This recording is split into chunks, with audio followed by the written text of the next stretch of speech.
Hi guys, welcome back with me again in this channel. So on today's video I'm gonna show you how to resize a video on Capcut.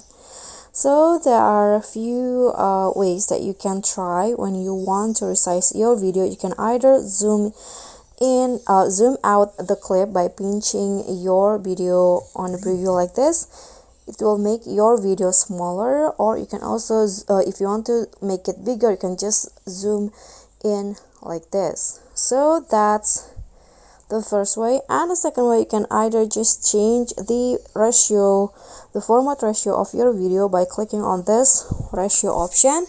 You can change it into a TikTok format like this, square, or Instagram format, or this is for YouTube like this, or there are also other presets that you can choose freely on Capcut.